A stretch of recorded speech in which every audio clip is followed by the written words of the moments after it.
Welcome back to my channel pioneer blogs.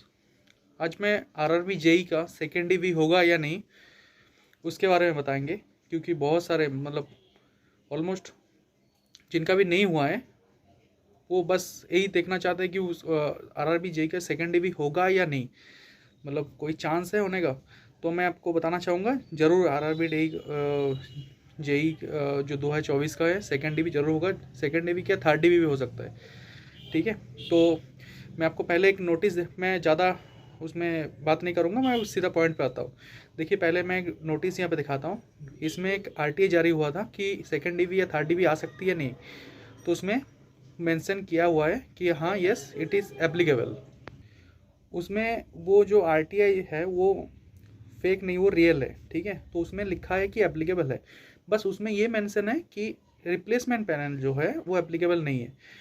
और उसमें एक लेटर उसमें देखना मेंशन किया हुआ है। उस लेटर में मैं उसमें वो नहीं दिखा रहा हूँ, मैं आपको बता दे रहा हूँ उस लेटर में क्या है। उसमें लेटर में ये मेंशन है, जो टेक्नीशियन है आरआरबी जेई है, इन लोगों के पोस्ट के लिए रिप्लेसमेंट पैनल जो पहले रहता था अभी नहीं रहा। तो दोनों में डिफरेंस क्या है सबको तो पता ही है, मैं फिर भी एक बार बता देता हूँ। रिप्लेसमेंट पैनल जो है अगर आप किसी ने डीवी मेडिकल क्लियर कर लिया, उसके पैनल में भी नाम आ गया, लेकिन बाद में ज्वाइन नहीं करता है, तो उस केस में रिप्लेसमेंट पैनल में अगर 2 साल 3 साल या 1 साल बाद भी जो उसके नीचे जो काट ऑफ है उन लोगों का क्लियर हो जाता था। लेकिन इस बार रिप्लेसमेंट पैनल नहीं है। अगर किसी ने डीवी या फिर मेडिकल क्लियर कर लेता है और पैनल में नाम आ जाता है और फिर वो ज्वाइन नहीं करता है, उस केस में कोई नीचे जो उससे कम जो काट ऑफ क्लियर किया था, जिसका सिलेक्ट नहीं हुआ था उसके कट ऑफ, तो उसको उस चांस नहीं मिलेगा इस बार। लेकिन सेकेंड डीवी, सेकेंड जो document verification, third document verification ये होगा। ये इसका क्या मतलब है, अगर कोई मेडिकल में अनफिट हो जाता है या फिर डॉक्यूमेंट उनका सही नहीं है या फिर कुछ और भी रीज़न हो सकता है कि उसका डीवी या मेडिकल में, या फिर वो आया ही नहीं डॉक्यूमेंट वेरिफिकेशन के लिए, तो उस केस में हम लोगों को सेकेंड डीवी का चांस मिल सकता है।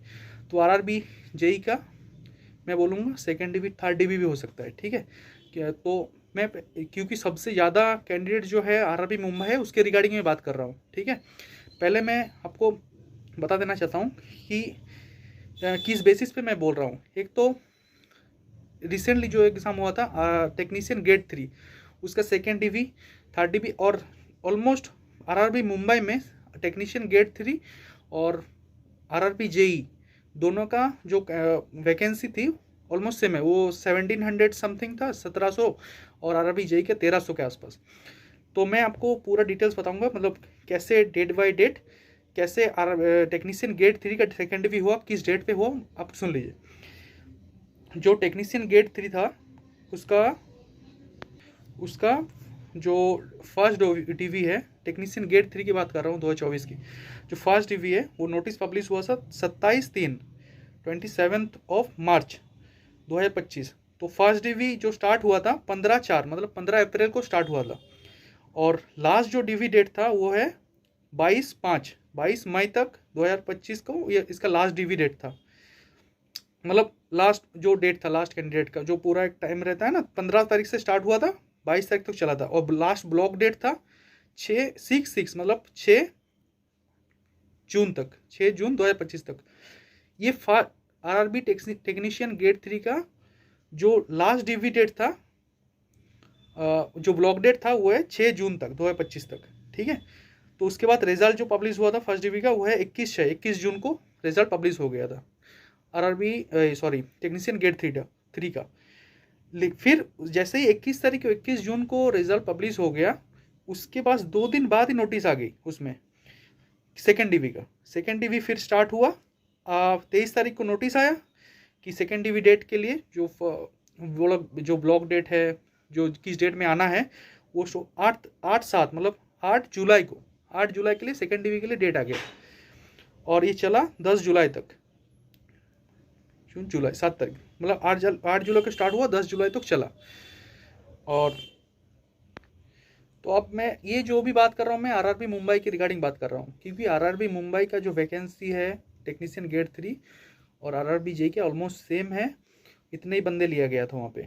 ठीक है, तो अब आरआरबी जेई की रिगार्डिंग बात कर रहा हूँ। इसका आरआरबी मुंबई में जो लास्ट ब्लॉक डेट है 1 सितंबर को है, 1 सितंबर। तो अब टेक्नीशियन गेट 3 में देखेंगे जो लास्ट ब्लॉक डेट था उसका फर्स्ट डिवी का टेक्नीशियन गेट 3 का, उसमें 6 जून का था, फिर 21 जून को उसका रिजल्ट पब्लिश हो गया था, तो ऑलमोस्ट 15 दिन बाद। तो इसमें भी अगर हम लोग 15 या 20 दिन सोच सकते हैं, एक सितंबर को आरआरबी जेई का, आरआरबी मुंबई के लिए लास्ट ब्लॉक डेट है, तो 15 या 20 दिन मैं मान के चलूँ तो 20 तारीख को अगर रिजल्ट पब्लिश हो जाता है, उसके बाद उसके 2 दिन बाद ही टेक्नीशियन गेट 3 में सेकेंड डिवी का नोटिस पब्लिश हो गया था। तो अगर इसमें भी मान ले तो मतलब कम से कम सितंबर 25 तक या फिर अक्टूबर के फर्स्ट वीक में second DV list RRB JE का आने का पूरा चांस है। और आप तो देखेंगे आरआरबी जो टेक्नीशियन गेट 1 उसका थर्ड लिस्ट भी आ गया है, तो इसमें भी थर्ड लिस्ट आने का भी चांस है। तो मैं इसके रिगार्डिंग पूरा अपडेट देता हूँ। आप देखेंगे सितंबर मिड, मतलब सितंबर मिड नहीं, सितंबर लास्ट या अक्टूबर फर्स्ट वीक तक सेकेंड डिवी का आरआरबी जेई का आने का चांस है।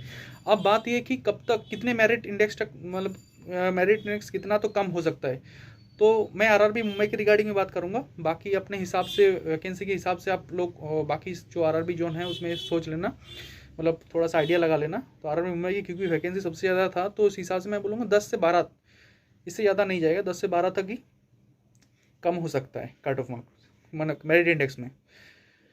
तो होप फॉर द बेस्ट। मैं चाहूँगा जिसका एकदम 10 के 12 या फिर 15 तक, मैक्सिमम 15 तक भी जिसका कट ऑफ कम गया है मेरिट इंडेक्स में, उसका हो जाए। और इसके रिगार्डिंग मैं पूरा अपडेट देता रहूँगा। अब देखेंगे इसी डेट के अंदर आता रहेगा। मैं क्योंकि पहले में मैं आइडिया लगाया था कि इसका जो रिज़ल्ट आएगा 1 से, जैसे 2 तारीख को आया था, तो 1 से 5 तारीख के अंदर मैंने मुझे आइडिया था कि 5 तारीख के अंदर आ जाएगा, तो 2 तारीख को आ गया था। तो मुझे लगता है कि 25 सितंबर से फर्स्ट वीक तो अक्टूबर के अंदर सेकेंड डिवी आरआरबी जेई का, मुंबई का और बाकी सारे जोन का भी आने का चांस है। और इसके रिगार्डिंग मैं अपडेट देता रहूँगा। अगर किसी को वीडियो पसंद आए तो चैनल को सब्सक्राइब करिए, लाइक करिए। धन्यवाद।